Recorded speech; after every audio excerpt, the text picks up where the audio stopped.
Halo semuanya, selamat datang kembali di channel PR Indonesia. Gue mau ngebahas tentang kerja remote lagi, karena masih banyak mungkin ya yang kepo-kepo. Nah, seperti yang sering gue bilang di berbagai video yang udah gue buat di channel ini ya, meskipun memberikan fleksibilitas ya, kerja secara remote ini sebenarnya memerlukan strategi dan pendekatan yang berbeda agar supaya kalian tuh bisa tetap produktif dan terhindar dari kebiasaan buruk seperti terlalu santai ya. Untuk itu di sini gue mau share ada 8 kunci penting ya yang bisa ngebantu kalian untuk sukses dalam menjalani kerja secara remote ya. Oke, sekarang kita mulai dari hal yang pertama, yaitu tentang availability atau ketersediaan ya. Saat kerja secara remote, kalian perlu menjaga komunikasi ya dengan tim dan juga dengan rekan-rekan kerja kalian. Salah satu cara terbaik adalah dengan memastikan bahwa kalian selalu available di jam kerja yang sudah disepakati. Tentukan jam kerja yang tetap dan patuhi ya waktu tersebut. Misalnya gue ambil contoh, jika kalian meng-set jam kerja kalian itu jam 9 sampai jam 5 sore gitu ya, waktu Indonesia, ya pastikan kalian ya online terus ya selama periode tersebut. Kenapa ini penting? Karena kan sebenarnya kalian ini nggak berada di kantor secara fisik gitu ya. Rekan kerja atau atasan kalian ini juga nggak tahu kapan kalian bisa dihubungin gitu. Dengan memiliki jam kerja yang tetap, ini salah satu contoh aja ya, mereka mungkin akan lebih mudah nantinya untuk mengatur komunikasi dan juga berkoordinasi dengan kalian. Selain itu, hal ini juga bisa membantu kalian untuk menyeimbangkan waktu kerja dan juga waktu untuk pribadi ya, dan juga menghindari kelelahan pastinya ya, karena kerja terus-menerus misalkan, dan juga menjaga ritme kerja yang lebih konsisten. Sekarang kita bahas ke poin yang kedua, yaitu responsiveness ya. Di era serba digital seperti saat ini ya,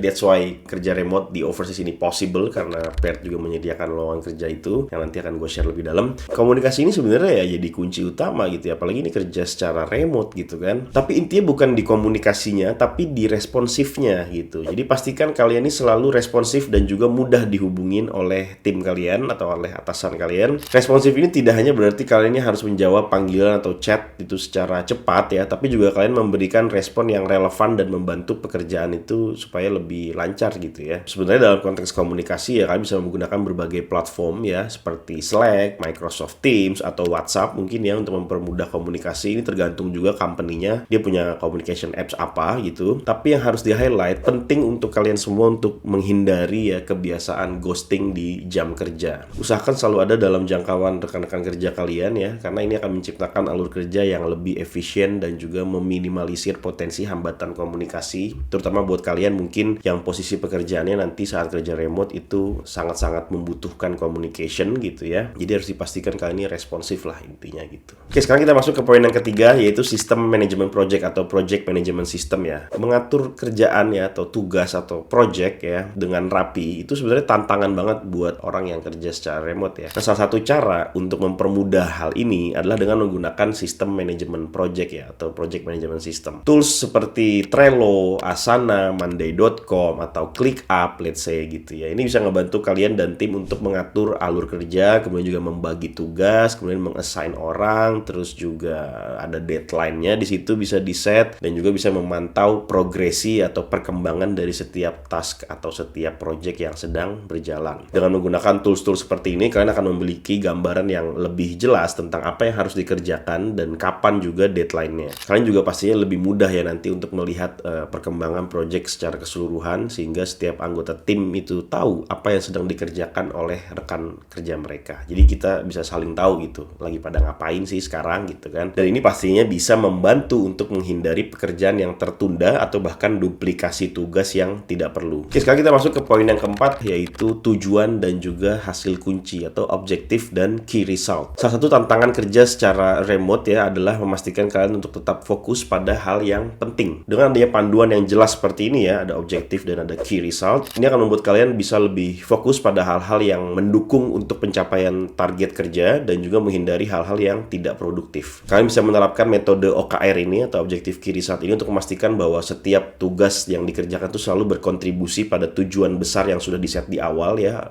di perusahaan itu. Jadi objektif dan key result ini adalah metodologi saja, ini bisa dipakai atau enggak. Beberapa company pakai, tapi beberapa company juga mungkin enggak. Jadi disesuaikan saja nanti pada saat kerja secara remote ya. Oke, kita masuk ke poin yang kelima, yaitu adalah indikator kinerja utama atau key performance indicators ya. Jadi selain menentukan tujuan, kalian juga harus menentukan bagaimana cara mengukur keberhasilan ya. Di sini sebenarnya perannya KPI sih ya. Ini sebenarnya tergantung dari bos kalian atau ada HR-nya mungkin ya. Karena KPI ini adalah matriks yang digunakan untuk menilai seberapa baik kinerja kalian dalam mencapai target yang yang telah ditetapkan, dan pastikan KPI yang ditentukan itu sesuai dengan pekerjaan yang kalian lakukan. Yang misalnya kalian bekerja di bidang penjualan atau di sales gitu ya, dan KPI-nya kan bisa berupa jumlah penjualan atau misalnya prospek baru yang dihasilkan gitu ya. Let's say ada 2 itu. Nah, jika kalian bekerja di bidang kreatif, mungkin ya KPI bisa dibuat seperti jumlah projectnya berapa, diselesaikan dengan tepat waktu atau enggak gitu ya, atau tingkat kepuasan klien itu seperti apa misalnya. Jadi intinya dengan menentukan KPI yang jelas, kalian bisa lebih mudah untuk memonitor produktivitas dan kinerja dari waktu ke waktu. Oke, kita masuk ke poin yang ke-6, yaitu adalah rituals ya, atau ritual. Ritual ini sebenarnya ini ide dari gua aja ya. Jadi gini, kalau misalnya kalian kerja secara remote dari rumah, sebenarnya itu penting ya untuk memiliki rutinitas harian ya. Nah, ritual kerja yang gua maksud di sini sebenarnya ini bisa bermacam-macam ya bentuknya ya. Ada daily stand up misalnya, atau ada weekly meeting atau weekly report. Tapi sebenarnya apapun bentuk ritualnya ya, tujuan utama itu untuk menjaga komunikasi tetap lancar dan memastikan bahwa setiap anggota tim ini tahu apa yang harus mereka kerjakan dan kapan itu harus diselesaikan. Ritual-ritual seperti ini juga membantu menciptakan struktur yang lebih jelas dalam keseharian kalian. Misalnya dalam satu company mereka memulai hari dengan daily stand up meeting gitu ya. Itu bisa membantu kalian untuk mengatur prioritas tugas untuk hari itu aja. Dan nanti ada juga tuh weekly meeting ya, atau laporan mingguan atau weekly report gitu ya. Dan itu membahas seminggu ke belakang dan juga seminggu ke depan nih mengapain misalnya gitu. Jadi intinya ritual ini penting ya untuk diimplementasikan, dan ini sebenarnya disesuaikan dengan culture dan juga mekanisme yang ada di perusahaan kalian nantinya gitu ya. Jadi ya menurut gue ini kalian harus familiar lah dengan istilah-istilah atau dengan mekanisme-mekanisme seperti ini gitu. Oke, kita masuk ke poin yang ke-7, yaitu adalah alat dan perlengkapan atau tools and equipments ya. Mulai dari hardware ya, seperti laptop yang mumpuni ya, yang nggak nge-lag, atau misalnya ada headset kalau misalnya kalian butuh untuk meeting online. Kemudian juga software-software yang mendukung aplikasi atau pengerjaan tugas kalian gitu ya. Kalian juga harus memastikan bahwa lingkungan kerja di tempat kalian kerja itu nanti nyaman ya. Kalian mungkin bisa bikin setup sendiri di kamar gitu kan, atau misalnya tempat lain gitu. Yang penting nggak ada distraction, nggak berisik, dan juga nyaman gitu, sehingga kalian makin lebih produktif kerjanya. Pastikan juga meja kerja kalian rapi. Gue pernah bikin videonya tentang decluttering ya, jadi silahkan cek di channel ini. Oke, yang terakhir ini gue mau ngebahas terkait keamanan, tapi ini balik lagi ke kebijakan perusahaan masing-masing ya, karena menurut gue aspek keamanan ini penting ya, jangan dilupain. Karena kan kalian kerja secara online ya, jadi pastikan kalian tuh selalu terkoneksi internet yang aman ya, yang ada enkripsi datanya gitu. Mungkin kalau misalnya kalian perlu, pakai aja VPN gitu kan, untuk melindungi data privasi dan juga data-data sensitif ya di perusahaan. Jadi jangan menggunakan wifi publik yang nggak ada passwordnya, itu bahaya ya,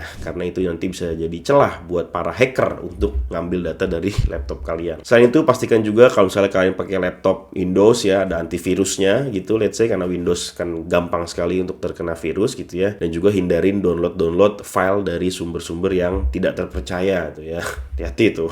Termasuk juga data dan informasi yang kalian kelola ya, terutama jika berhubungan dengan perusahaan ya, data-data sensitif itu juga harus dijaga sebaik mungkin supaya nggak jatuh ke tangan yang salah lah. Karena ya data perusahaan itu harus benar-benar dijaga ya, jangan sembarangan megangnya gitu. Kalian harus terpercaya lah dalam mengelola hal-hal seperti itu ya. Oke, itu tadi 8 kunci penting agar kalian bisa sukses kerja secara remote ya. Dan semoga nanti kalian bisa mengimplementasikannya ya, supaya lebih efektif dan juga lebih produktif ya. Meskipun ada tantangan tersendiri ya dalam kerja remote yang udah gue sering buat videonya di beberapa video yang ada di channel ini, silahkan aja ditonton. Kerja secara remote ini sebenarnya juga bisa menjadi kesempatan buat kalian untuk bisa bekerja lebih fleksibel, lebih mandiri, asalkan kalian tahu cara mengelolanya dengan baik ya. Dan kalau kalian pengen kerja secara remote di overseas company, kalian cek deh link yang ada di kolom deskripsi di bawah, karena Paired Recruiting Indonesia menyediakan berbagai lowongan kerja secara remote di overseas company. Company-nya ada di US, ada di Eropa. Di-apply aja sebanyak-banyaknya, disesuaikan dengan skill, pengalaman, dan juga expertise kalian. Dan gue doakan semoga kalian bisa dapat kerjaan secara remote ya, kayak gue gini kan, dan kayak teman-teman di Paired. Silahkan dicek ya linknya di kolom deskripsi di bawah. Oke, mungkin itu untuk video kali ini. Jangan lupa di like video ini apabila kalian menyukainya. Jangan lupa juga di subscribe channel ini buat kalian yang pengen nonton video-video kayak gini lagi selanjutnya. Jangan lupa juga diaktifkan bell notification-nya supaya kalian gak ketinggalan saat ada video baru di upload. Tuliskan juga pendapat kalian di kolom komentar di bawah, kira-kira mau bahas apa lagi untuk video selanjutnya. Terima kasih sudah menonton video ini. Gue Billy Dolmen, dan sampai bertemu lagi di video selanjutnya.